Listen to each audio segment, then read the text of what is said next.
Excellent.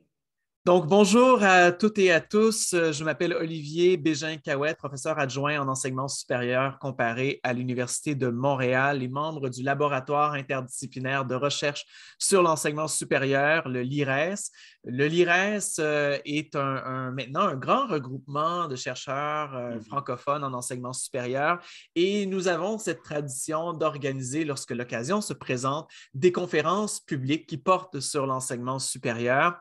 Et aujourd'hui, la conférence d'aujourd'hui fait partie finalement de cette activité, de ces activités que nous organisons à intervalles réguliers. Et lorsque l'occasion se présente, nous co-organisons ces événements avec des groupes. Et cette fois-ci, nous l'organisons avec le groupe Notos, le groupe d'intérêt Notos. Et je vais laisser mon collègue Martial Dembélé se présenter et présenter le Notos. OK. Voilà. Moi, je suis Martial Dembélé. Je suis professeur au département d'administration et fondement de l'éducation à la Faculté des sciences de l'éducation de l'Université de Montréal. On est très heureux de co-organiser cet événement avec le LIRES. Notos, en fait, c'est le nouveau nom d'une série de séminaires que j'ai initié avec une collègue de l'Université McGill, je pense en 2007-2008, qui traitait de la comparaison internationale en éducation. Donc, le groupe a évolué. Ensuite, les étudiants ont pris la main et ils ont décidé d'appeler le groupe Notos, qui veut dire vent du Sud. Donc, pour les étudiants du Sud ou des étudiants du Nord, mais qui s'intéressent à l'éducation au Sud. Et donc, c'est le nom qui a été choisi. Donc, on est très heureux d'être associés. Merci, Olivier. Merci beaucoup, Martial. Donc, sans plus attendre, je vais vous présenter notre conférencier. Donc, diplômé de la Faculté des sciences de l'éducation de l'Université de Montréal, Pascal Ramdé est professeur adjoint et secrétaire général de l'Université Saint-Thomas-d'Aquin à Ouagadougou, au Burkina Faso. Ses recherches portent sur les politiques éducatives, l'enseignement supérieur et la formation des administrations scolaires. Dans ses publications, il traite principalement de la mise en œuvre du processus de Bologne dans les universités d'Afrique de l'Ouest et du lien entre la direction d'école et du climat scolaire. Monsieur Pascal Ramdé, je vous laisse la parole pour votre conférence. Merci beaucoup, Olivier, pour cette introduction. Merci d'abord à Frédéric Yvonti, chef du département, qui a facilité mon arrivée dans ce département pour un temps de recherche. Merci à Martial et à tous ceux qui ont co-organisé cette activité. Je suis heureux de rencontrer les membres du laboratoire LIRES et du groupe d'intérêt Notos. Alors, comme l'introduction l'a signalé, donc je voudrais partager quelques réflexions sur la question de l'enseignement supérieur privé au Burkina Faso et le mécanisme d'assurance qualité dans l'enseignement supérieur privé. C'est mon champ d'intérêt parce que j'évolue dans le cadre d'une université privée, comme Olivier l'a dit, l'Université Saint-Thomas-d'Aquin, qui est fondée depuis 2004, donc relativement jeune encore. Donc, nous sommes attentifs à tout ce qui contribue à la qualité de l'offre éducative aux côtés des organismes étatiques. Alors, je vais donc peut-être partager mon écran pour présenter mon support de communication, de présentation. Alors, je partage.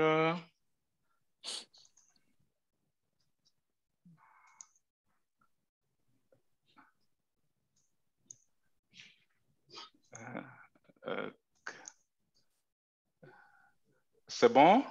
Oui, parfait. OK, merci.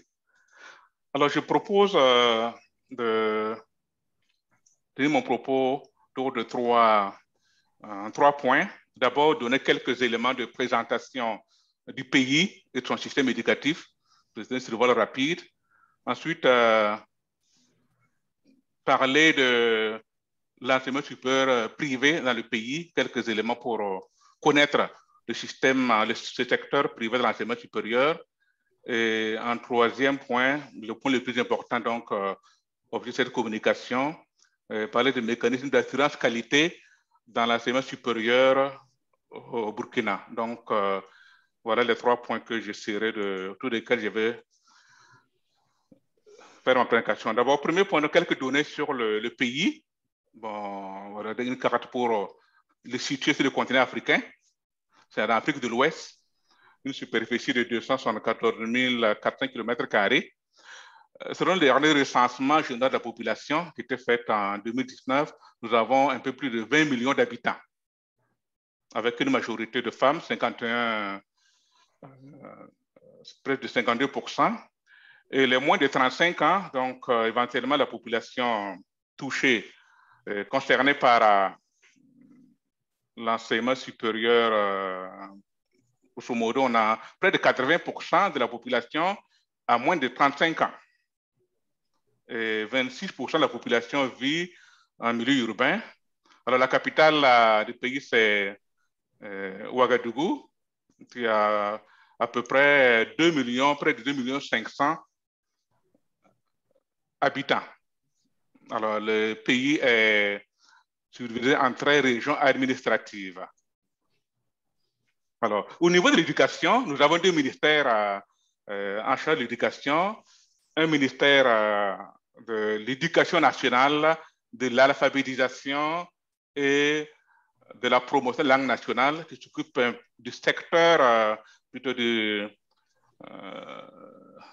secteur pré-primaire, primaire et post-secondaire. Et un deuxième ministère, ministère de l'enseignement supérieur, de la recherche scientifique et de l'innovation, qui s'occupe beaucoup plus de l'enseignement supérieur, la recherche. Donc, alors, quelques éléments statistiques, indicateurs pour connaître un peu le système. Alors, le taux brut de scolarisation pour le primaire, 86,6%, avec pour les filles 87,5%. Le taux de brut de scolarisation pour le post-primaire et le secondaire, à peu près environ 40%, et donc 38,3% pour les filles. Au niveau de l'enseignement privé, les données actuelles donnent à peu près 23, un peu plus de 23% au niveau du primaire et 52% des établissements et 43,41% des élèves au secondaire sont du privé, sont dans le privé. Alors, il faut signaler pour présenter la situation actuelle de l'éducation que nous traversons depuis 2016, pratiquement une situation sécuritaire assez sérieuse avec de nombreuses attaques terroristes. Et cela a conduit à la fermeture de pas mal d'établissements. Environ 11% des établissements du pays sont fermés pour cause d'insécurité. Et cela concerne près de 350 000 élèves, plus de 9 000 enseignants et dans 8 des 13 régions du pays. Alors, il y a quelques semaines, en peine 2 semaines, il y a eu des assises nationales de l'éducation, certainement pour l'éducation au niveau primaire, secondaire et post-secondaire. Alors, voilà pour présenter en quelques mots le système éducatif et le pays. Alors, le point suivant, c'est porte sur l'enseignement privé, son émergence et l'état des lieux présentement. Je dirais qu'au commencement, dans le pays, c'est que le privé. Parce que le privé, au niveau du système d'éducation moderne, ce sont les missionnaires catholiques, les pères blancs, qui ont créé la première école primaire en 1900, dès le début de l'évangélisation du pays, donc en 1900, première école primaire. Le premier établissement secondaire est également l'œuvre des missionnaires en 1925, bientôt 100 ans. Et on pourrait dire que le premier établissement d'enseignement supérieur c'était 1935. Parce que c'est confessionnel plus que des grands séminaires, mais c'est enseignement supérieur, mais c'est confessionnel. Aujourd'hui, c'est après les études secondaires, la formation dure à peu près 9 ans après les études secondaires. Donc, c'est niveau supérieur. Alors, pour l'histoire de l'enseignement supérieur privé dans le pays, depuis l'indépendance, on peut distinguer deux périodes. L'indépendance a eu lieu, je le signale, en 1960, que le pays est indépendant, ancienne colonie française. Alors, donc, avant 1990, on peut dire que le principal prestataire de l'offre éducative, c'est l'État au niveau de l'enseignement supérieur du pays. L'Université de Ouagadougou, la première du pays pendant longtemps, a été créée en 1974. Et 4 ans après, on a eu la création d'un ministère dédié à l'enseignement supérieur et à la recherche scientifique. Il y a donc un début d'intérêt pour cet ordre d'enseignement. Alors, quand on regarde l'évolution des indicateurs de 74 depuis la création de l'enseignement de la première université jusqu'au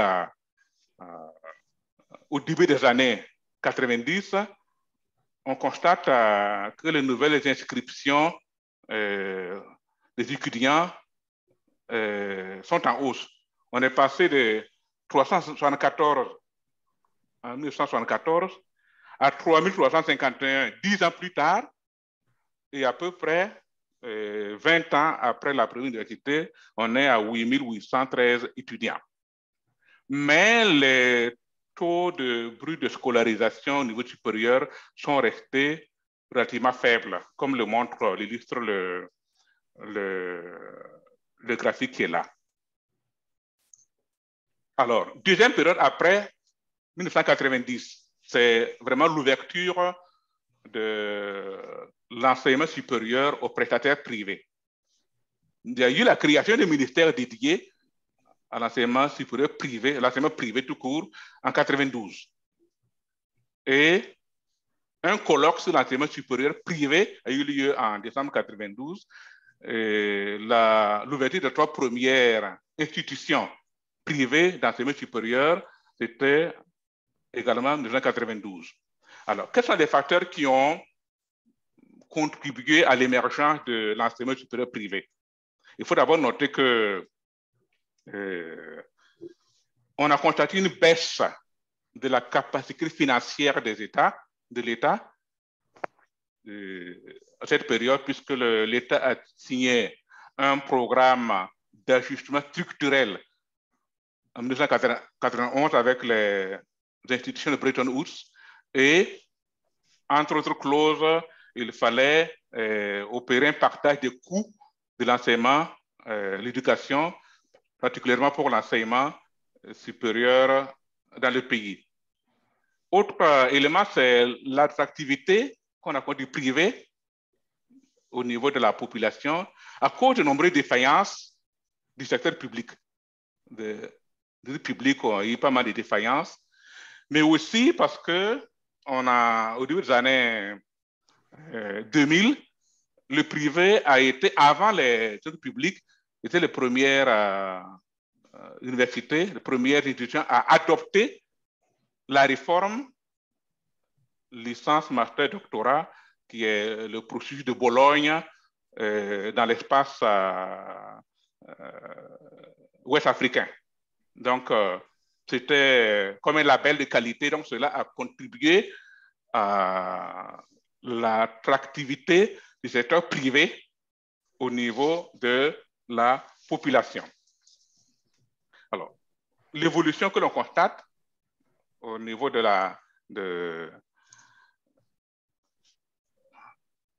nombre d'institutions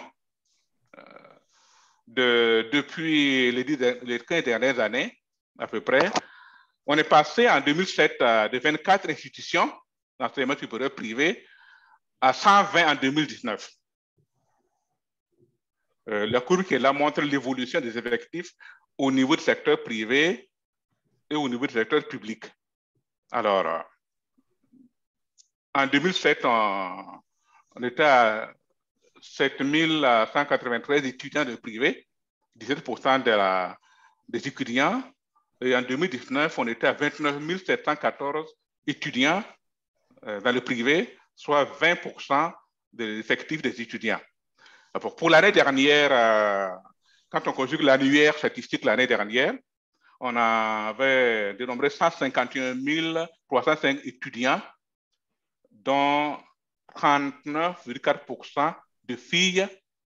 Et parmi les étudiants, on dénombre un peu plus de 19% dans le privé. Cela représente environ 739 étudiants pour 100 000 habitants, la norme étant pour l'UNESCO à peu près à 2000 étudiants pour 100 000 habitants. Et on dénombre un peu moins de 2500 enseignants. Voilà quelques données sur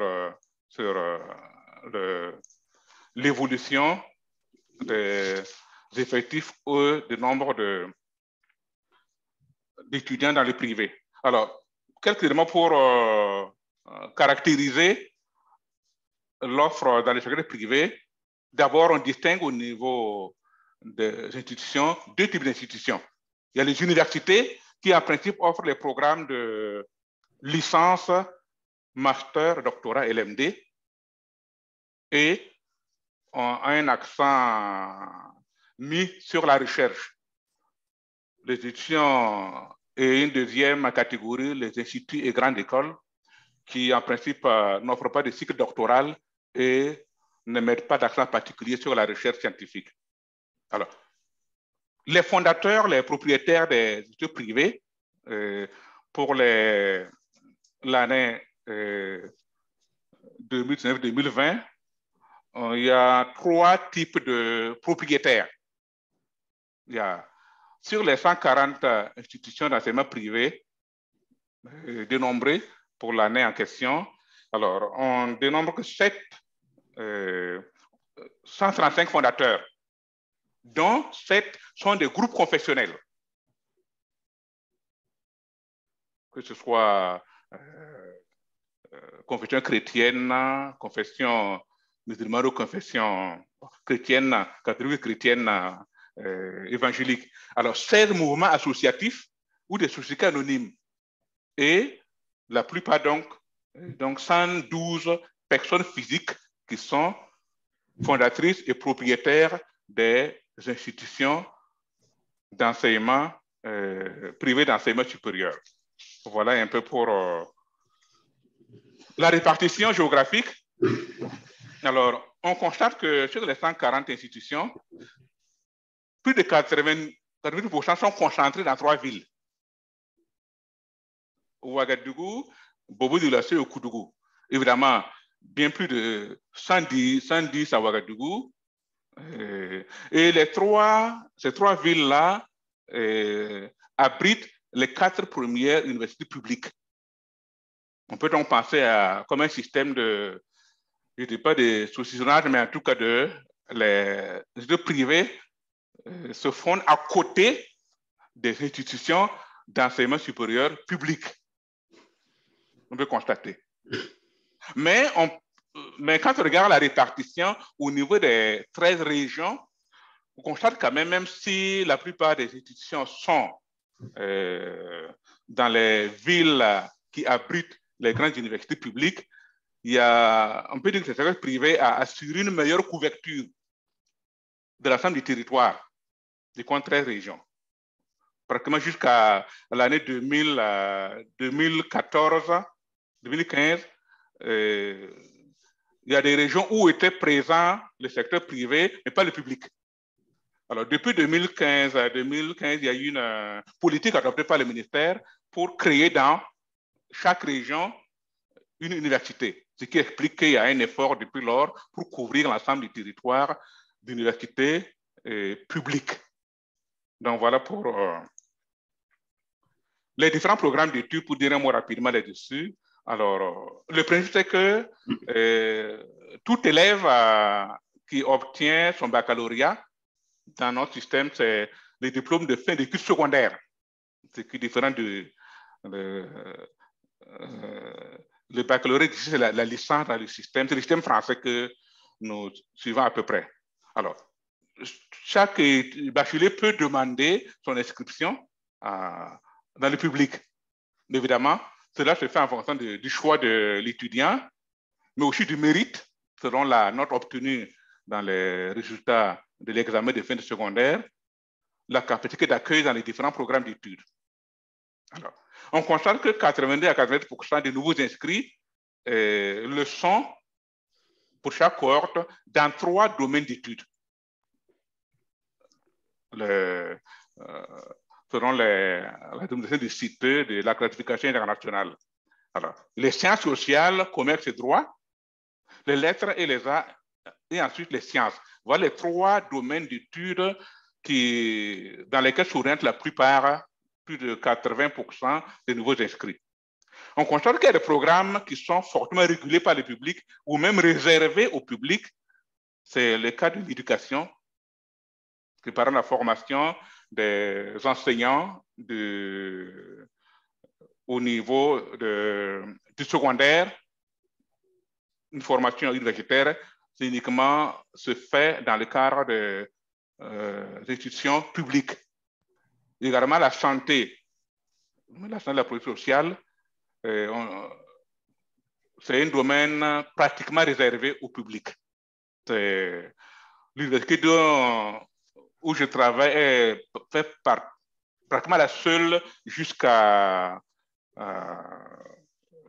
2 ans, la seule à offrir, même dans la sous-région, la seule à offrir des programmes en médecine et en pharmacie. Donc, c'est un domaine réservé au public. Par contre aussi, on trouve qu'il y a des secteurs où le privé est majoritaire. C'est le domaine de l'agriculture, l'ingénierie, industrie et transformation de production, et le domaine des services. Ce sont des domaines où les étudiants prennent le programme beaucoup plus volontiers dans le privé. Alors, quelques constats. Il y a donc une offre très rapide de privé par rapport au public. Dans les 2 secteurs, public comme privé, les filles sont moins nombreuses. Ça, c'est un constat. Mais la proportion des filles dans le privé est beaucoup plus importante que dans le public. Dans le privé, sur la période de 2007 à 2019, environ 39-40% des élèves étudiants du privé sont des filles, contre 27 à 34% la proportion des filles pour la même période dans le public. Alors, autre constat, c'est la baisse relative du nombre d'étudiants dans le privé depuis les 5 dernières années, particulièrement au niveau de nouvelles inscriptions.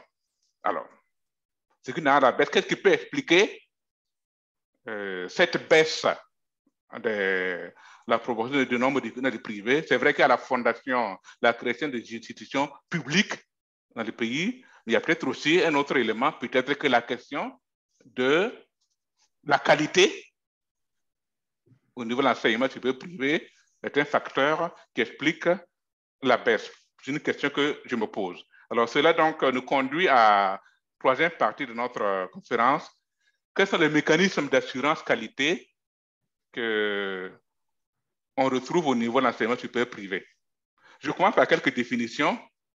Bon, ce n'est pas des définitions qui font l'unanimité. Je pense que Olivier pourra compléter ou relativiser pour ceux qui donnent des cours en assurance qualité, pour les termes que j'utilise. Alors, qualité, bon, on convient avec cette définition, c'est l'ensemble des traits et des caractéristiques d'un produit ou d'un service qui influent sur sa capacité de répondre à des besoins explicites ou implicites. C'est la définition que donne l'Organisation des Nations Unies de lutte contre la drogue et les crimes. Bon. Autre définition importante est la notion de référence qualité.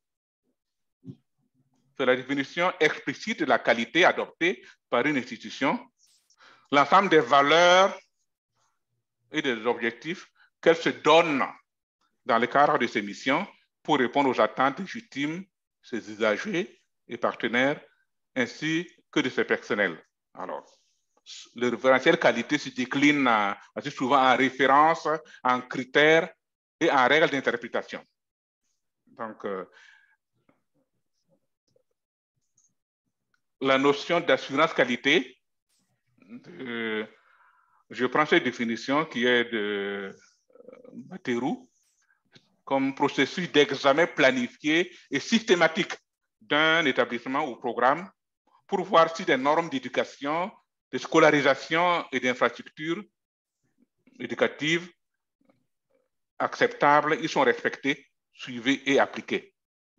Une définition que je partage avec vous. Et à ce niveau, on distingue deux types d'assurance qualité, interne et externe. Alors, l'assurance qualité interne, c'est non seulement des mécanismes, mais aussi des politiques adoptées par chaque institution, donc à l'interne.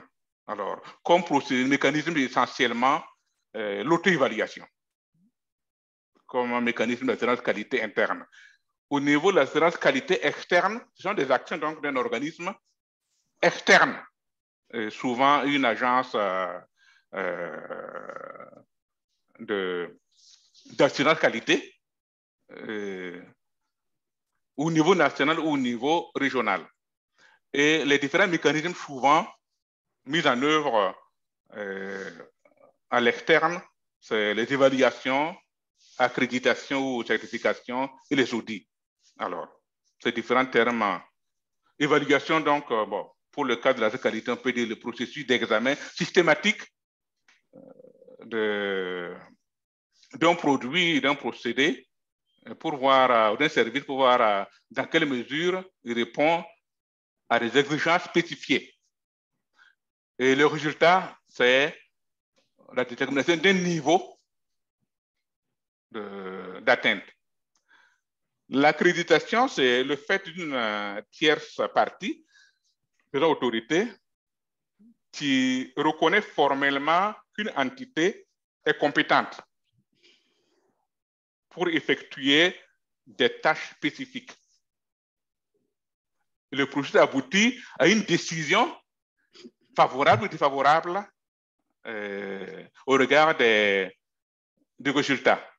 Alors, certification, très souvent, il s'agit d'une entité institutionnelle, mais souvent le terme de certification, c'est le même processus, mais quand il s'agit d'un produit, d'un processus ou d'un service. Il y en a qui font souvent cette nuance-là.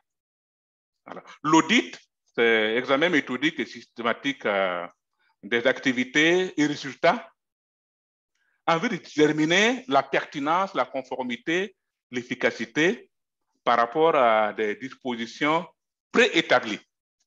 Là, on aboutit à une description qualitative. Alors, ces trois ou quatre niveaux de type de mécanisme d'assurance qualité ne sont pas exclusifs. Assez souvent, l'accréditation commence par un processus d'évaluation où l'audit peut également contribuer à un processus d'accréditation. Alors, comment la question de la qualité a émergé au niveau de l'enseignement supérieur, particulièrement dans le privé? Il faut d'abord noter qu'il y a un intérêt pour la question de la qualité au début des années 2000 sous la pression de plusieurs facteurs. D'abord, il y a la croissance rapide des effectifs d'étudiants dans le public, et couplé à une période d'austérité des années 90, dû au fait que sous la pression des institutions de Bretton Woods, on a assisté presque à un abandon de l'ordre supérieur au niveau de l'éducation au profit de l'enseignement primaire. Cela a créé une situation au niveau des goulets d'étranglement au niveau du primaire, secondaire, et donc au niveau du supérieur, il y a eu de grosses difficultés pour absorber ou même pour développer l'enseignement supérieur. C'est aussi une période où on voit donc le développement de l'enseignement supérieur privé. Donc, il y a donc un besoin d'assurer la qualité de l'offre qui est donnée. C'est aussi une période où on voit le processus d'internationalisation, certainement avec le processus de Bologne, qui est apparu comme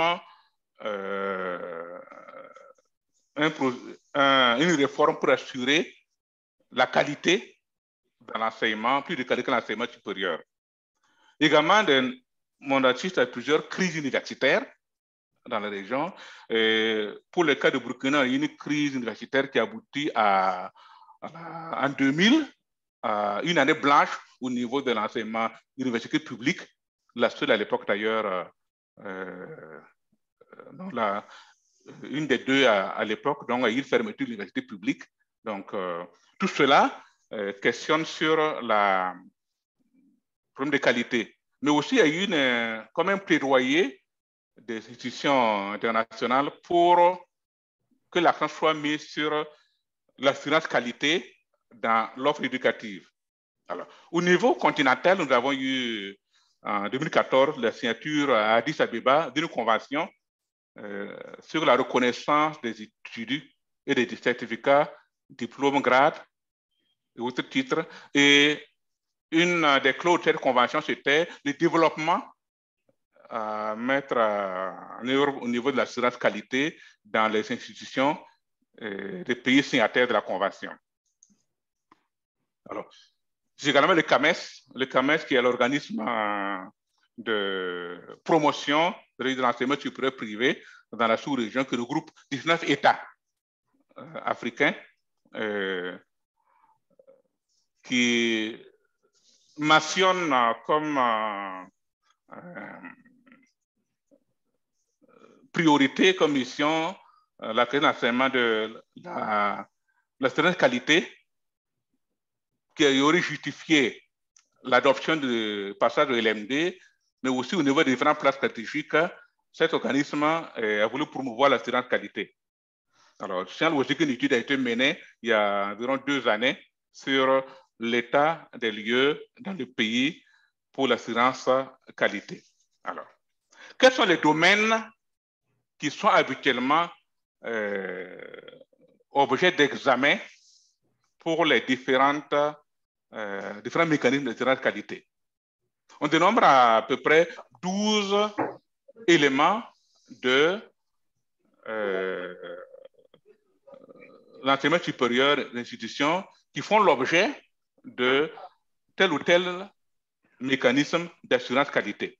Alors, j'ai fait un tableau où on peut distinguer ce qui est souvent regardé dans les mécanismes d'assurance qualité au niveau de l'assurance qualité interne, mais aussi au niveau de l'assurance qualité externe.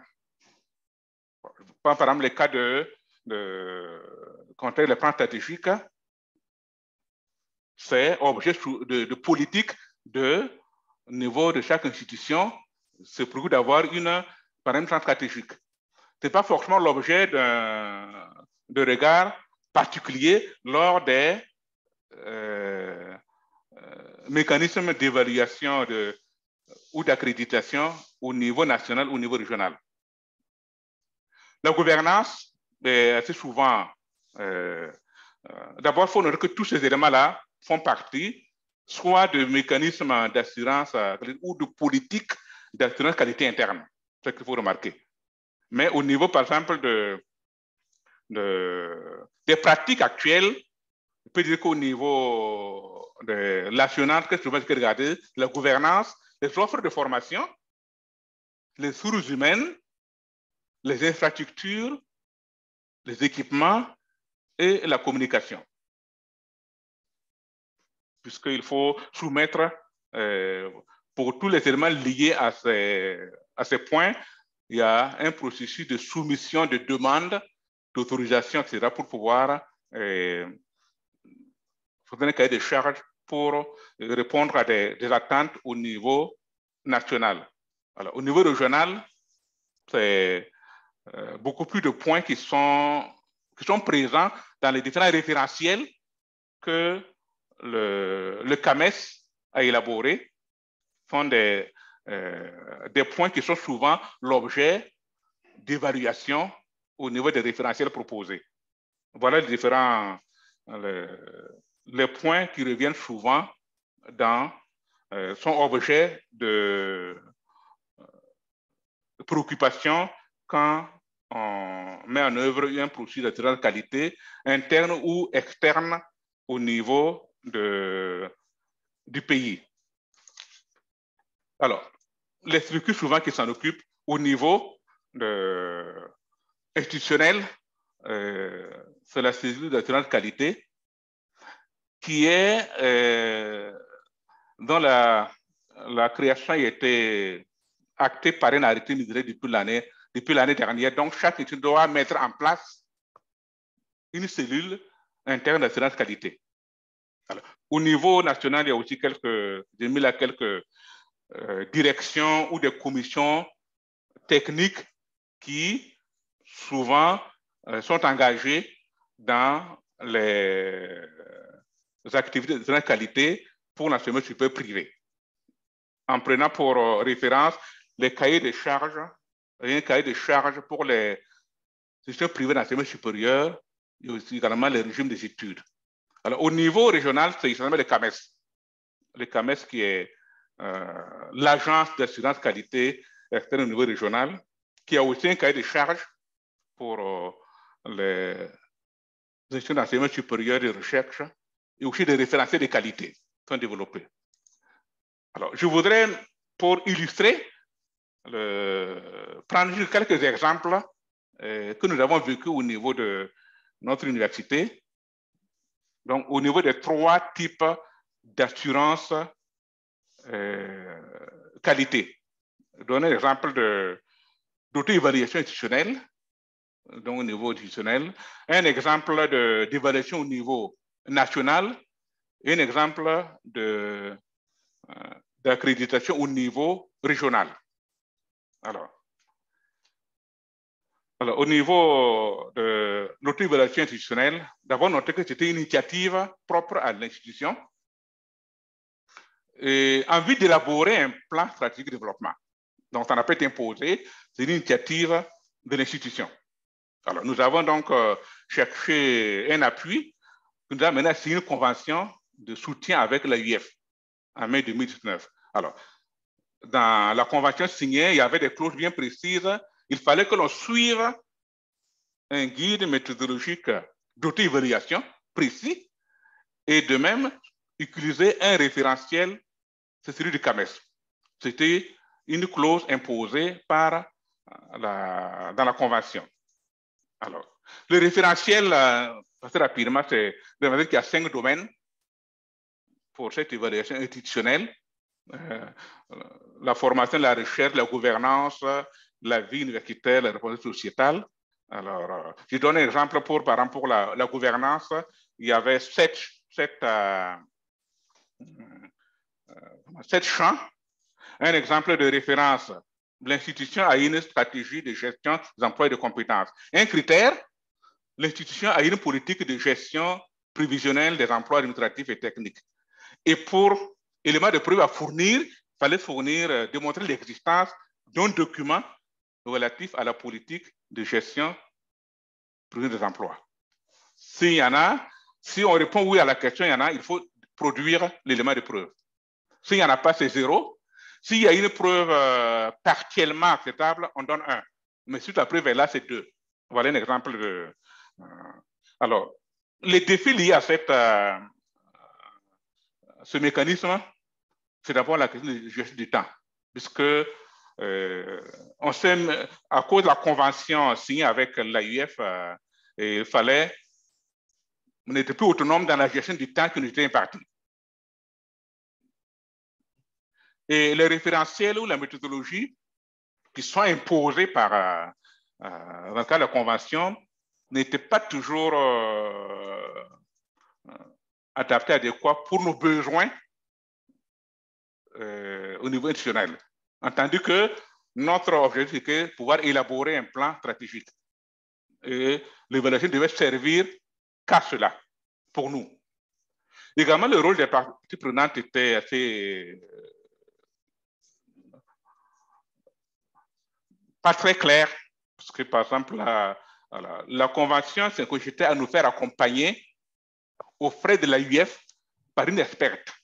Simplement, c'est la convention. On devait être accompagné par une experte pour l'auto-évaluation. Donc, aux frais de l'AUF, mais l'institut ne recevait aucune subvention particulière financière pour réaliser le travail et tout.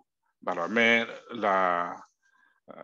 l'expert, évidemment, tenait à ce que tout soit conforme au référentiel ou aux méthodologies standards. Assez souvent, ce n'était pas tout à fait notre préoccupation. Donc, il y avait un défi pour arriver à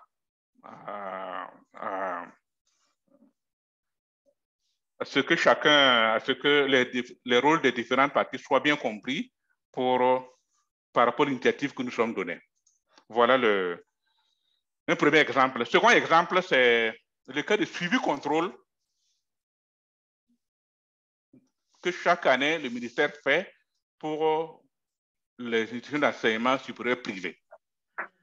C'est un suivi qui est en cours depuis 2017 pour s'assurer que l'institution respecte le cahier de charges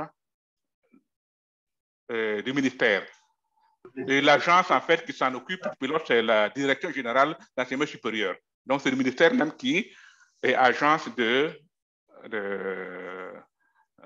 d'assurance qualité.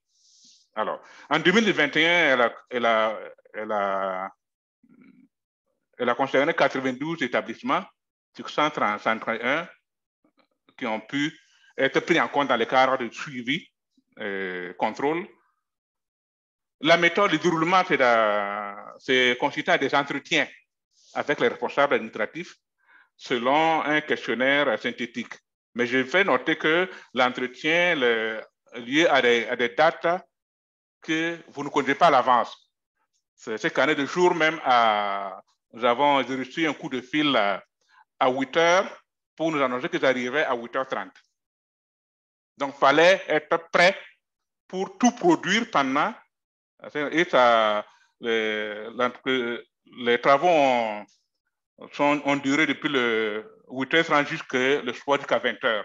Et il ne fallait pas sortir de l'institution ou communiquer avec nulle part ailleurs et tout. Alors, j'ai fait noter que le questionnaire n'est pas connu à l'avance.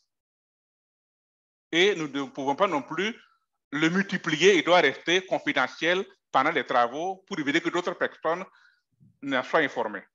Donc, voilà un peu là. Alors, il y a les critères sur lesquels portait le suivi. Il y en a 3. L'organisation et la gestion administrative, les infrastructures et les équipements, l'organisation et la gestion pédagogique. Évidemment. Les critères sont organisés en sous-critères où il y a des éléments selon que c'est une université ou un institut non universitaire. Il y a 294 éléments ou 271.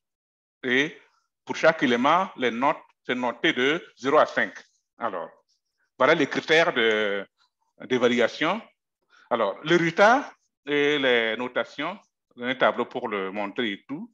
Alors, tout est ramené à une moyenne sur 20. Et voilà un peu le tableau sur l'intervalle de classement et les universités ou instituts qui ont pris part. Voilà, il y a eu 3 universités sur 12 qui ont obtenu une très bonne performance.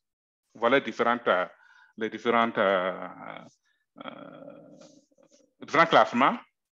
Au niveau des instituts, il y en avait 80, voilà aussi les différents classements. Et il y a des sanctions liées à chaque classement. Évidemment, quand c'est des félicitations, des encouragements, ou alors c'est le blâme. Mais je fais noter que au-delà de cette sanction, j'allais dire, il y a des implications sur le plan pour les institutions, parce que par exemple, ceux qui ont un bon classement peuvent recevoir des étudiants du public. Le public, l'État peut affecter des étudiants et payer les scolarités dans les établissements d'enseignement supérieur privés qui ont eu un bon classement. Alors, il y a 2 années, certaines qui sont bien classées ont reçu du ministère des bus, des cars, autocars pour l'institution. Donc, il y a un encouragement et tout. Alors, mais ceux qui ne répondent pas, c'est qu'il y a des sanctions qui vont jusqu'à la fermeture ou à la suspension de l'institution selon les classements de l'institution. Alors, il y en a qui n'ont pas été classés. J'ai parlé de 92 sur 131. C'est soit une nouvelle ouverture d'université ou des trucs qui ont suspendu ou qui sont en redressement après les évaluations passées, ou qui ont changé de site sans autorisation, ou alors que l'ouverture n'est pas effective, parce que quand on demande une ouverture, il faut l'avoir fait dans les 2 ans qui suivent. Après 2 années, ce n'est pas ouvert, c'est annulé, l'institution. Ou il y en a qui ont ouvert sans autorisation. Donc, voilà un peu Alors, donc, le classement est fait par ordre de méritage important. Et c'est publié dans la presse. Nous avons eu la chance au niveau de notre université d'avoir été classé première université privée pour les 3 classements passés. Au niveau des 3 classements passés. Alors, les défis, c'est vraiment de répondre aux certaines irrégularités constatées. J'ai mis ici un certain nombre d'irrégularités relevées lors des 3 dernières évaluations du ministère. Alors, j'ai mis en surbrillance 2 qui constituent une préoccupation pour notre institution. C'est d'abord la question du dépôt à temps des rapports de fin d'année ou de début d'année. Bon, ça c'est une question, c'est facile à relever comme défi. Mais le dernier, c'est la question des enseignants du public occupant un poste de direction dans les universités privées sans autorisation et sans attestation de délégation. Parce que un arrêté est sorti qui interdit presque aux enseignants du public d'intervenir dans le privé comme à des postes de responsabilité. Et même pour enseigner dans le privé, le public doit avoir un ordre de mission de leur institution d'origine. Et ce n'est pas toujours facile à réunir ces différents éléments. Alors, je passe donc au dernier exemple. Au niveau régional, c'est la participation au programme de reconnaissance et d'équivalence des diplômes, qu'on appelle le PRED. L'agent concerné, c'est le CAMES, et c'est toujours sur une initiative personnelle. C'est-à-dire, ce n'est pas imposé aux différentes institutions, mais c'est chaque deux qui décide de présenter ou non ces diplômes, ces programmes à la reconnaissance du CAMES. Alors, le but, c'est de faire reconnaître les grades et les diplômes comme valables de plein droit ou équivalent sur tous les États dans le territoire du CAMES. Donc, il y a quand même un avantage à ce que les diplômes soient reconnus dans l'espace. Alors, la certification donnée est valable pour 5 ans. Donc, tous les 5 ans, il faut recommencer le processus. Les conditions pour postuler, il faut d'abord avoir on ne peut pas demander a priori la certification. Il faut d'abord avoir un sortant diplômé dans le programme et un programme autorisé au niveau national. C'est la condition pour participer à la demande d'accréditation par le CAMES. Alors, il y a 3 étapes importantes. Il y a d'abord une auto-évaluation de la formation, l'offre de formation, en suivant un référentiel. Il y a ensuite une évaluation externe au niveau du CAMES, d'abord par un groupe d'experts qui fait une visite sur site pour évaluer les différents éléments pris en compte dans les référentiels. Et ensuite, une prise de décision d'accréditation par l'instance académique ou politique suprême du CAMES au niveau du Conseil des ministres. Donc, c'est à ce niveau-là que la décision finale est prise d'accorder ou non l'accréditation pour le programme soumis. Alors, bon, pour passer rapidement, donc, c'est quelques éléments de référentiel qui est communiqué. Ce qu'il faut noter, c'est qu'il y a un aspect de référentiel qui n'est pas communiqué, ce que j'ai mis en couleur. Il y a un 6e champ qui n'est pas communiqué, mais c'est sur place habituellement qu'on le découvre. Et là, c'est ce qu'on a eu comme évaluation il y a 2 ans. Alors, cette fois-ci, l'équipe externe est passée pendant que je suis ici. C'est qu'au début il y a peut-être 2 semaines de cela qui sont passées et tout. Je ne sais pas qu'est-ce qu'ils ont pu amener. C'est rarement le même critère ajouté. C'est rarement le même qui est ajouté. Alors, le défi plus important au niveau de cet exercice-là, c'est lié au fait que la plupart des établissements d'enseignement publics ne participent pas à ce programme. Pour dire qu'en fait, beaucoup d'universités publiques ont le besoin de demander une reconnaissance de leur diplôme par le CAMES. Alors, cette situation crée des difficultés pour le privé qui y va, parce que les acteurs, essentiellement les enseignants qui interviennent dans le privé, sont dans le public, où ils ne sont pas soumis à cet exercice. Donc, des fois, ils ne comprennent pas très bien le bien fondé de ce que nous attendent de l'administration pour pouvoir répondre aux exigences de ce programme-là. Alors, c'est un défi que se pose chaque année pour nous. Alors, je voudrais, pour conclure, noter quelques points. C'est d'abord qu'on constate une certaine tension que nous vivons dans le cadre de ces procédures d'assurance qualité. C'est que la conception que des rapports entre privé et public est toujours sujette au positionnement idéologique des animateurs des structures étatiques au niveau de direction centrale. Il y en a qui pensent, ils ne voient pas, qu'on n'a pas toujours une idée favorable à la présence du privé dans le secteur de l'enseignement supérieur, et cela, des fois, se constate dans certaines prises de décision. Alors, autre élément, c'est par exemple, on a rédigé des études pour la mise en place du système LMD, les mêmes imposées à tous les établissements, que ce soit le public ou le privé. Alors, bien souvent, ces rimes des études sont rédigées en tenant compte des difficultés ou des préoccupations du public. Alors, quand par exemple, prends par un exemple, maintenant il est dit que parce que le système LMD n'est pas intégralement appliqué.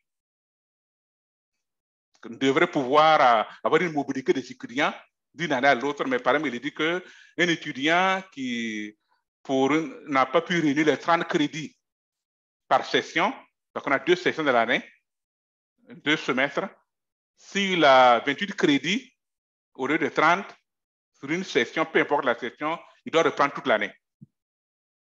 Par une mesure qui a été, et cela, le public, le ministère l'a mis en œuvre par cause de la gestion difficile des effectifs du public.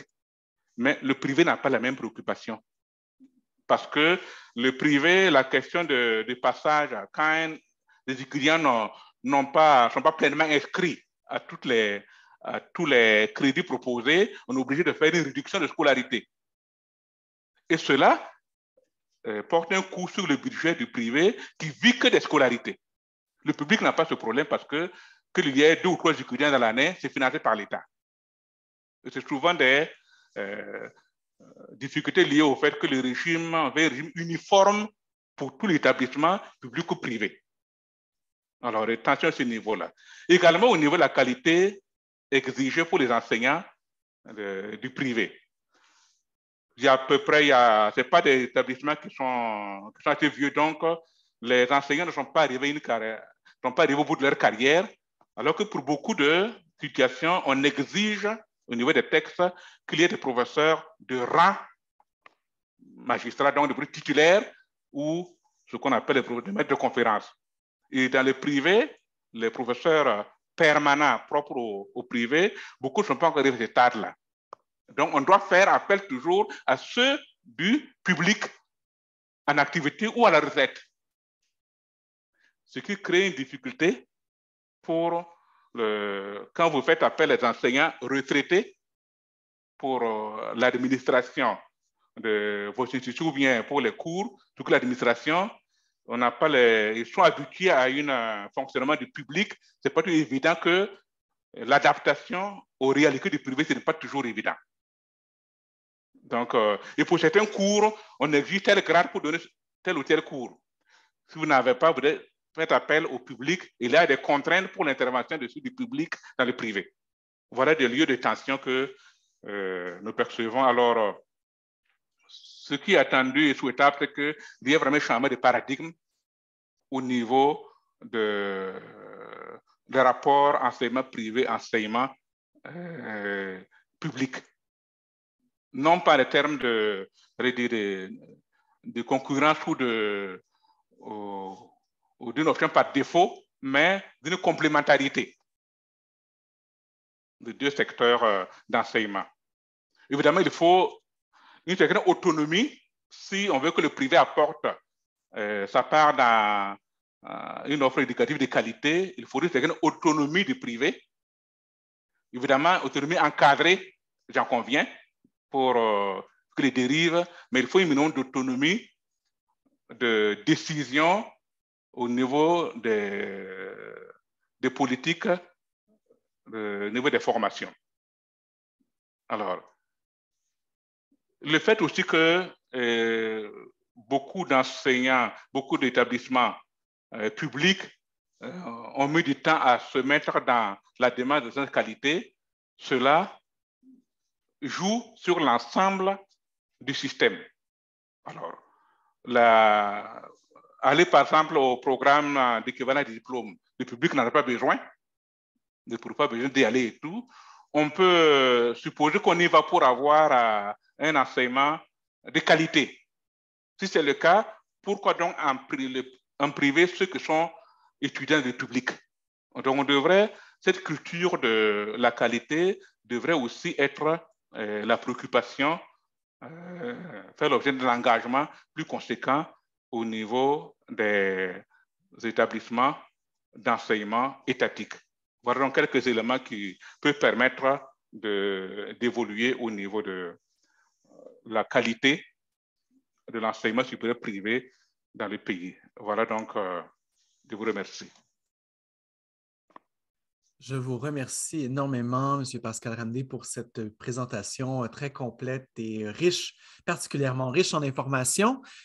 Donc, nous avons une trentaine de minutes pour quelques questions. Il y a deux possibilités. La première, c'est que vous l'écrivez dans le chat, la discussion, et puis nous pourrons relayer, Alexandre et moi, les questions à notre invité. L'autre possibilité, c'est de lever la main. Je vous donnerai la parole et par la suite, vous pouvez évidemment ouvrir votre micro et poser votre question. Puis voilà, M. Ramdé, si vous voulez, vous pouvez arrêter le... je ne sais pas si certains vont vouloir avoir des données particulières, mais vous pouvez arrêter le partage d'écran si vous le souhaitez, évidemment. Et évidemment, il y a énormément d'éléments. Peut-être que pendant que les gens préparent leurs questions, je pourrais déjà y aller. En fait, j'avais deux questions à vous poser. La première, c'est plutôt technique, mais il y a une composante dans les indicateurs qui porte sur l'évaluation de la recherche. J'ai vu à quelques moments...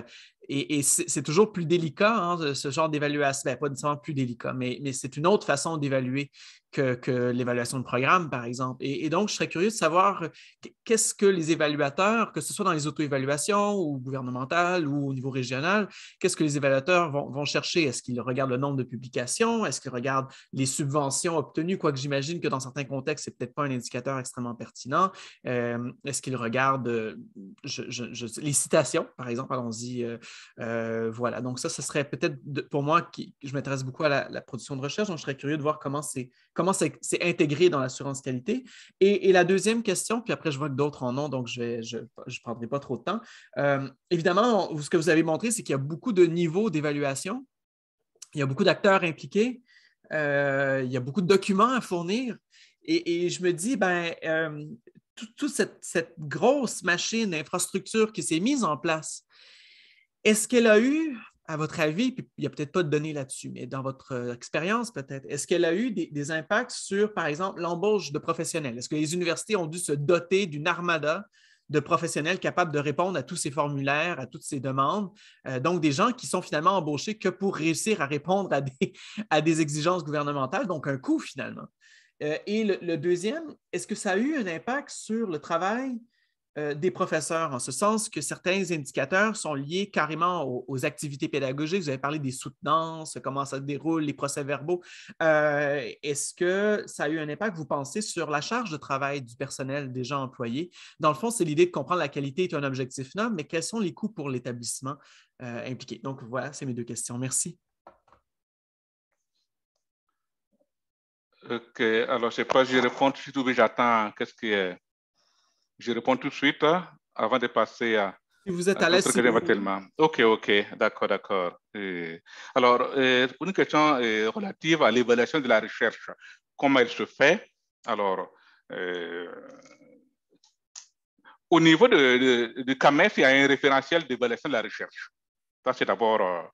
mais au niveau de l'enseignement supérieur privé, nous, par exemple, on ne l'a pas encore utilisé parce que le cycle doctoral, nous l'avons mis en place il y a seulement 2-3 ans. Le cycle même pose problème parce que le ministère ne semble pas vouloir permettre aux privés d'offrir des programmes de niveau doctoral, puisqu'on veut obliger l'enseignement supérieur privé à s'affilier à des écoles doctorales du public si elles veulent. Alors, la question est encore en débat. Donc, mais la recherche est évaluée au travers de l'évaluation des enseignants. Parce que les enseignants, pour leur carrière, doivent, pour évaluer l'évaluation des enseignants, il ne fait pas au niveau national, mais au niveau du CAMES. Le CAMES est l'agence d'évaluation pour la promotion des enseignants. Alors, il faut essentiellement ce qui est pris en considération, essentiellement les articles publiés. Dépendamment des niveaux, je n'ai pas bien regardé pour ce qui concerne les niveaux. En fait, il y a trois grades. Hein. On passe d'abord il faut avoir fait, au moins fait 2 années comme enseignant pour postuler à la liste d'aptitudes aux fonctions de maître assistant. Et là, on demande c'est un nombre de production d'articles publiés ou même de participation à des travaux de laboratoire et tout. Alors, après cela, le grade qui suit, c'est maître de conférence. Là où c'est pas les mêmes exigences au point de vue nombre d'articles à publier. Et après cela, ce nombre d'années qu'il faut avoir réalisé, c'est le grade de professeur titulaire. Donc, à chaque niveau, il y a une évaluation, mais un des aspects pris en compte, c'est la recherche. Beaucoup plus que l'enseignement. Alors que ce sont des enseignants-chercheurs. Assez souvent, jusqu'à dernière date, c'est essentiellement la recherche des écrits publiés qui est prise en considération. Bon. l'évaluation de l'enseignement ou de l'enseignant, si elle est prise en compte, mais dans une proportion assez minime. Alors, il y a une réforme proposée par le CAMES pour un nouveau référentiel de l'évaluation des enseignants qui devait entrer pour cette année, mais il y a eu un levé de bouclier de tous les pays, et ça a été refusé parce que les exigences étaient presque triplées. Je prends un exemple. Avant, pour passer maître assistant, l'enseignant qui a été début devait présenter selon les disciplines 2 à 3 articles scientifiques. Maintenant, il demandait au moins 6 articles. Et à tous les niveaux, il y a eu comme un triplement des exigences en matière de nombre de production. Alors, dans un contexte de pandémie et tout, où la possibilité de mobilité pour la recherche, ça posait un vrai problème. Donc, ça a été rejeté. Donc, voilà pour l'évaluation de la recherche. Donc, c'est au travers de l'évaluation des enseignants. Mais des fois, il y a au niveau de référentiel, des fois, pour quelqu'un laboratoire de recherche, pour avoir une accréditation, pour postuler à des subventions de recherche, les organismes ont besoin d'une accréditation qui passe par une évaluation de leurs activités en matière de recherche scientifique. Mais je n'ai pas eu à fouiller davantage pour connaître les éléments pris en compte pour cette évaluation.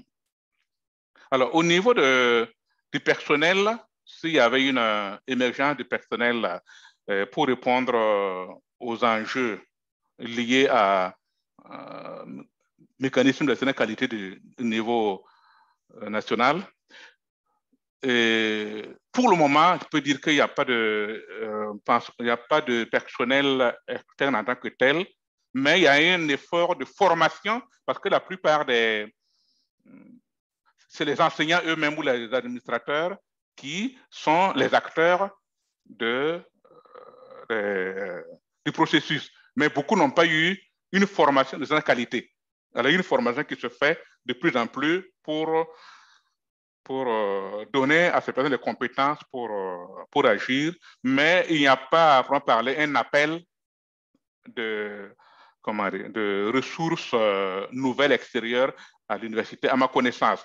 Nous avons déjà eu, pour ceux qui ont par exemple eu l'expérience dans leur tour, peut-être appelé pour accompagner et aider d'autres institutions qui commencent les processus, mais c'est souvent, il n'y a pas eu une émergence d'une nouvelle catégorie de professionnels pour cela.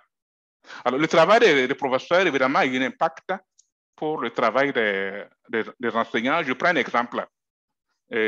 Pour le programme d'équivalence, dans le dossier à soumettre au CAMES, il faut, entre autres,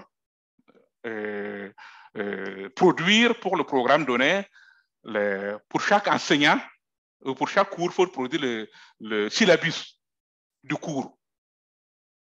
Alors, c'est une des difficultés que nous avons au niveau de notre institution, faisant appel à des enseignants qui ne sont pas propres à nous pour avoir ce document. Parce que beaucoup, en tout cas, il y a un certain nombre de personnes qui, dans leur enseignement, n'éprouvent jamais le besoin de mettre à disposition des étudiants un syllabus. Et ça, c'est exigé au niveau du dossier normalement. Alors, cela amène beaucoup à se questionner par rapport à leurs pratiques enseignantes et donc à un changement qui s'opère chez certains enseignants à ce niveau-là. Voilà ce que je peux dire pour un exemple. Il y a quand même un impact sur peut-être pas l'ampleur du travail, mais la manière d'assurer leur travail d'enseignants et de chercheurs. Voilà ce que je peux dire concernant ces 3 questions. Merci beaucoup. Donc, je vais passer d'abord Émile et par la suite Martial. Donc, Émile. Merci Olivier, merci Pascal de me faire replonger dans cette dynamique qui s'installe en Afrique au niveau de l'assurance qualité.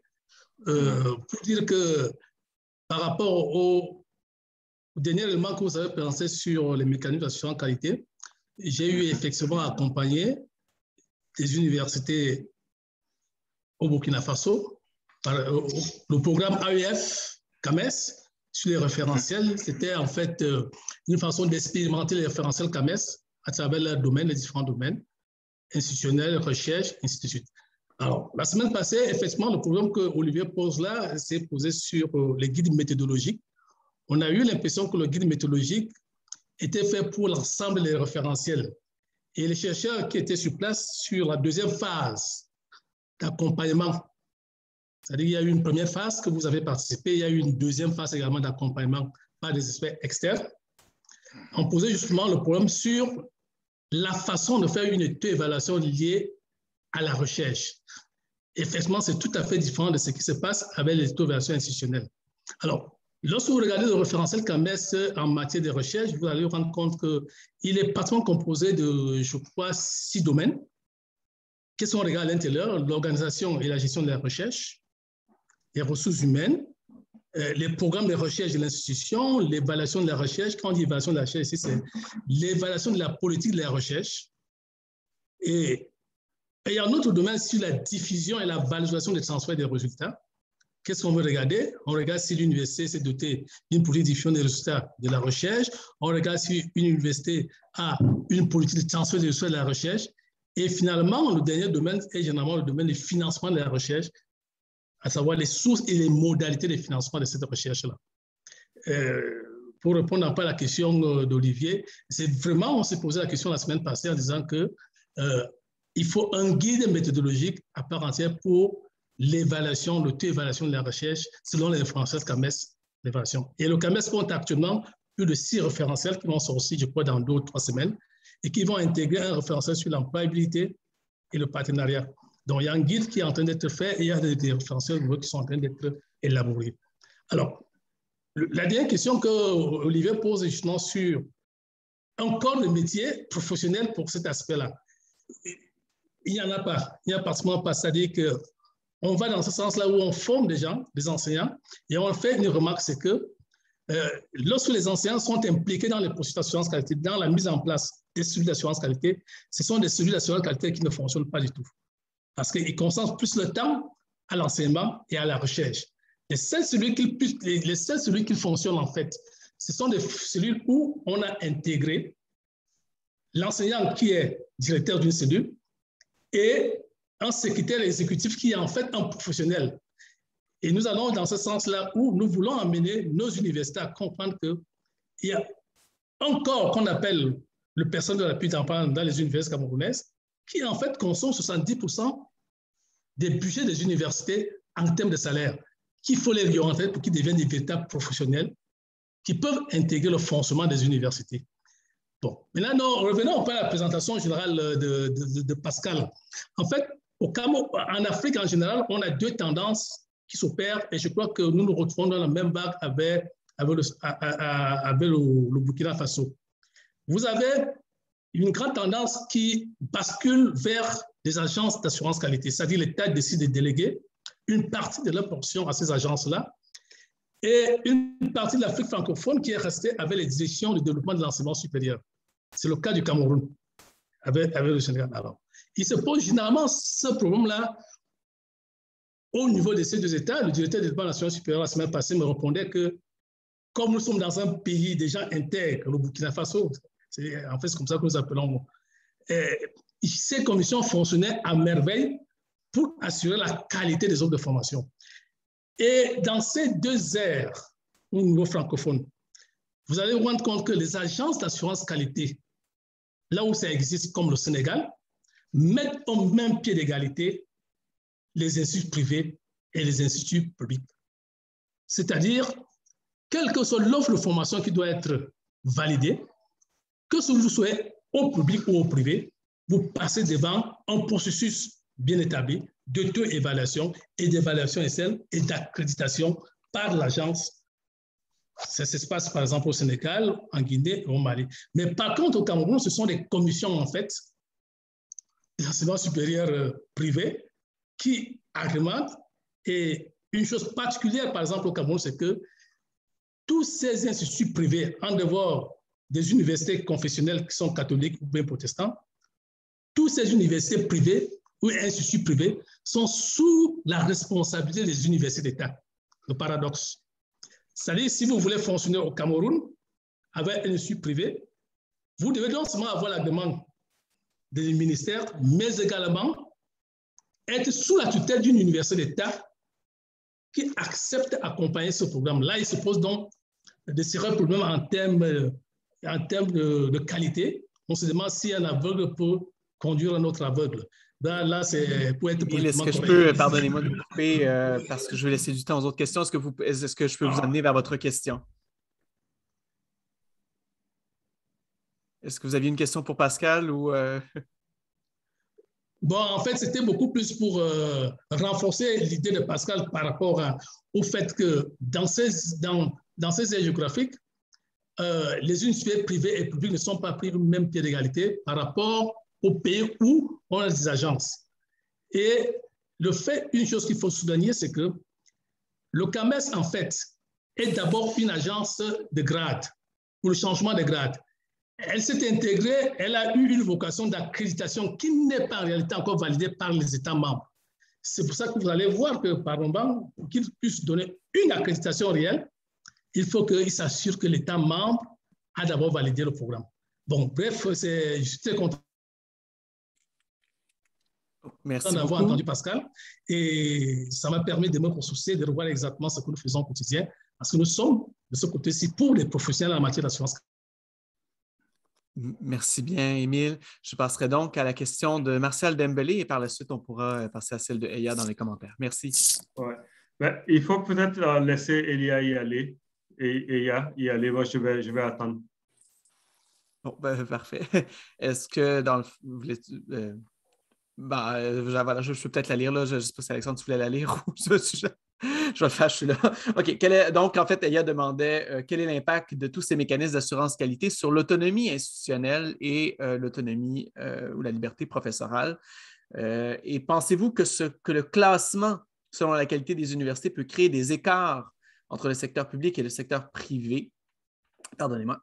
Ce qui peut maintenir ou renforcer les inégalités entre les étudiants de différentes classes sociales.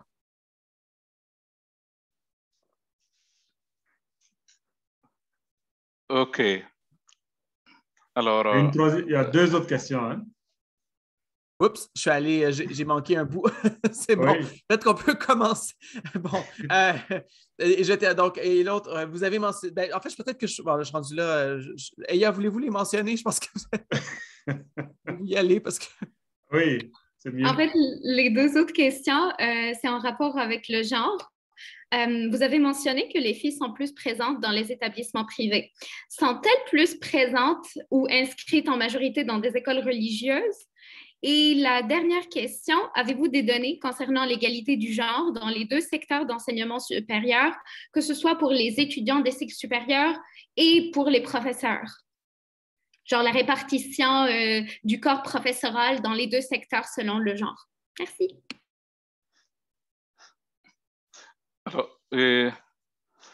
Alors d'abord, pour la question de l'impact des mécanismes sur l'autonomie, alors, je pense que d'abord, on s'engage à se soumettre à une évaluation de d'assurance qualité externe, donc qui utilise des outils, les mêmes outils pour des standards. Si on veut se soumettre à des standards, forcément, je pense qu'il y a une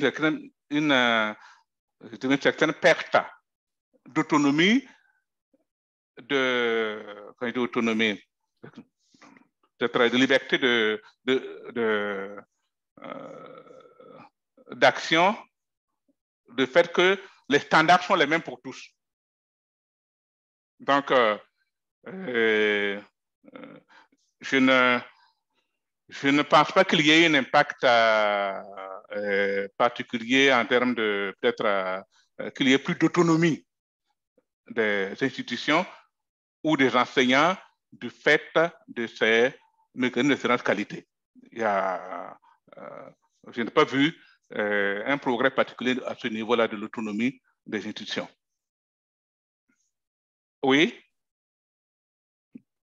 Ce que j'ai pensé, c'est que le fait d'établir beaucoup de mécanismes d'assurance qualité peut diminuer l'autonomie institutionnelle parce que les institutions doivent tous être conformes avec les normes préétablies.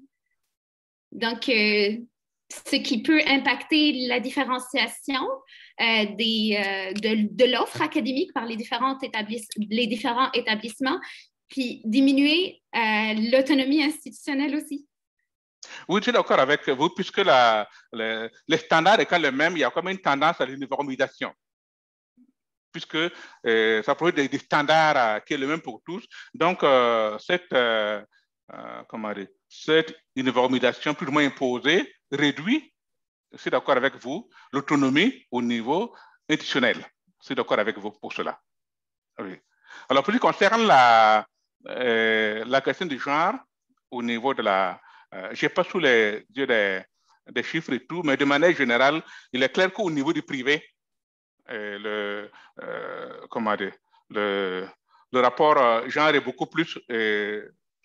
comment dire, on n'a pas encore arrivé à une certaine, j'allais dire à une, comment dire,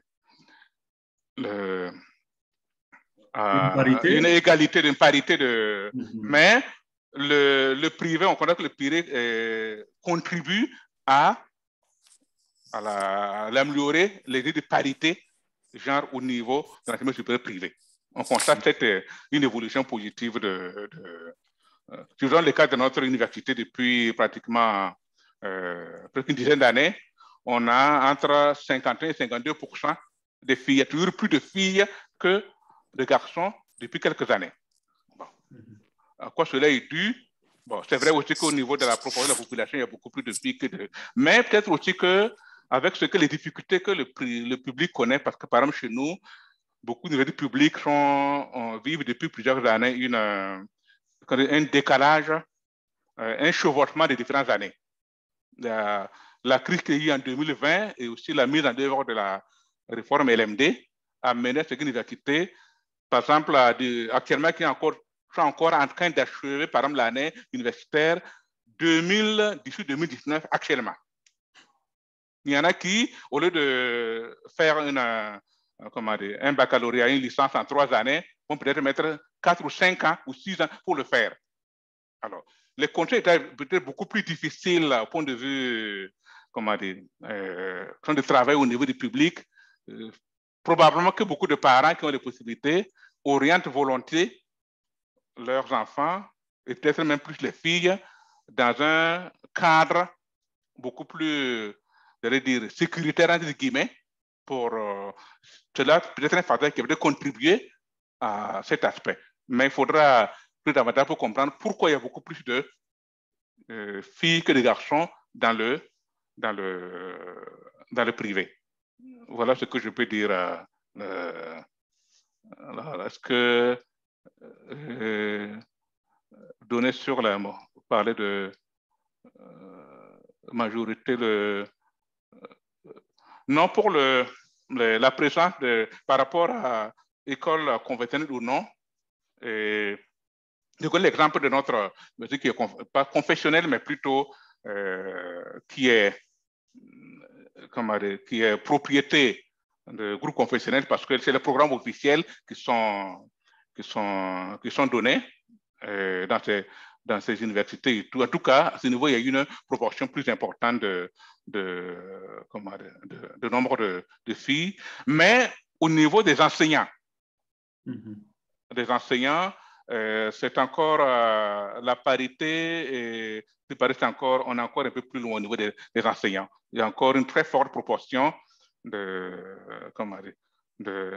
au niveau des corps enseignants, que ce soit au niveau du public ou du privé. Il y a une proportion importante au niveau des effectifs des enseignants.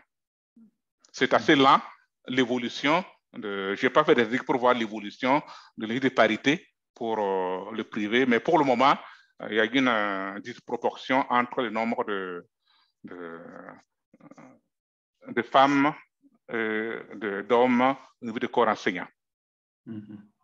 Parce qu'il faut des années pour arriver à ce niveau d'enseignement à l'université. Alors que la question de l'éducation des jeunes filles, il n'y a pas longtemps qu'il y a eu des efforts pour développer l'éducation des filles et tout. On peut comprendre que le temps que ça puisse être perçu au niveau des diplômés d'enseignement supérieur, que cela soit effectif. Et les diplômés qui optent pour l'enseignement plutôt qu'autre chose, il faut du temps pour que cela soit effectif. Voilà ce que je peux dire. Merci beaucoup. Je passerai donc la parole à Martial Dembélé. OK. Je vais poser des questions. Pascal, tu n'es pas obligé de répondre, mais juste pour les avoir à l'esprit et peut-être commencer par un commentaire. Moi, je suis surpris par la proportion d'établissements d'enseignement secondaire qui sont privés. J'étais loin d'imaginer que c'est quand même la moitié, un peu plus de la moitié des établissements d'enseignement secondaire qui sont privés. C'est très frappant. Alors ça, peut-être que tu auras un commentaire là-dessus. Quelques questions en vrac. Tu as un peu répondu sur les défaillances du public. J'allais te demander de donner quelques exemples de ces défaillances-là du public. Mais tout à l'heure, tu parlais justement des chevauchements d'années, donc ça répond en partie à la question. Mais je me suis demandé pourquoi est-ce que ton institution a fait appel à un organisme externe pour son évaluation interne. Donc, ça, c'est une question que je me suis posée. Et lié à cela, le coût approximatif d'une opération d'assurance qualité interne, est-ce que qu'est-ce que ça coûte à l'établissement, que ce soit interne ou externe, quels sont les coûts associés et je me suis demandé également la façon dont tu as parlé des établissements d'enseignement supérieur privés. On a peut-être l'impression que c'est un secteur à une vitesse, mais il me semble que ça doit être un secteur à plusieurs vitesses. Le secteur de l'enseignement supérieur privé. Donc, je voudrais t'entendre là-dessus si c'est possible. Et enfin, c'est à partir de tout ce que tu as présenté, qu'est-ce que tu vois comme piste de recherche qui serait intéressante si tu devais continuer à explorer ce champ-là? Voilà. OK. Alors, mais tu n'es pas obligé de répondre à toutes ces questions-là. Il faut choisir. Bon, la question de faire appel à oui. Une agence extérieure parce que nous avons d'abord vu un appel à concours de l'AUF pour accompagner ceux qui voudraient faire une auto-évaluation institutionnelle et tout. Okay. Et comme pour nous, le besoin de sentir et tout, on a dit, tant que le faire, allons demander une aide au niveau de puisqu'on ne l'avait jamais fait, on avait besoin de certain accompagnement. Okay. Mais l'accompagnement n'était pas financier, c'était juste pour la prise d'experts pour nous conseiller dans la démarche. C'était la raison principale qui fait qu'on a fait appel à l'AUF pour nous accompagner. Alors, au niveau des coûts, il y a évidemment un coût pour ce que d'abord, quand je prends le cas de programme PRED pour l'équivalent des diplômes, d'abord l'inscription, il faut payer environ, en CFA, ça fait, selon le niveau, je pense que c'est 2 millions à 3 millions. Si c'est le niveau diplôme de licence, ça fait environ 2 millions. 2 millions, ça fait dans les, c'est pas en dollars canadiens, un peu plus de, disons, plus de 4 millions au moins, hein, 4 000, non, plus que ça. Bon, je n'ai pas fait la conversion de 2 millions de francs CFA. $1 canadien, c'est à peu près autour de 450. 450. Donc, il faut, pour un programme de licence ou de master, en déposant la demande, verser environ de cette somme-là au CAMES. Alors, à l'interne, il y a toute la question de travail en commission. Au niveau des membres de choses, il faut leur servir des perdièmes pour le travail en commission d'auto-évaluation. Il y a toute la documentation à préparer. Par exemple, le cas pour chaque dossier, chaque filière, il faut préparer un dossier avec des documents à légaliser. Il y a quelques années, nous avons eu pour 7 diplômes qu'on a présentés, on a dû dépenser rien que pour les timbres fiscaux, près d'1 million de francs CFA pour légaliser les papiers. Alors, je n'ai pas fait une évaluation des choses, mais ça va certainement dans les... En CFA, l'opération pour un diplôme, il faut aller dans les tours au moins 6 à 7 millions, certainement. Donc, il y a un coût qu'il faut... alors, quand on doit... Il n'y a pas de subvention pour cela et tout, il faut dégager cette somme en fonction des diplômes que l'on prépare pour l'année en cours. Cette année, on en a eu 2. Et tous les 5 ans, il faut recommencer le processus pour le même diplôme. Tous les 5 ans. Parce que la certification expire au bout de 5 ans. Il faut recommencer avec les mêmes frais et tous les mêmes processus. Alors, la question de... Oui, ce n'est pas l'enseignement supérieur privé, n'est pas uniforme en termes d'offres de qualité et nous avons d'abord dit qu'il y a plusieurs types de fondateurs. Il y a une diversité de fondateurs, de propriétaires privés qui n'ont pas forcément les mêmes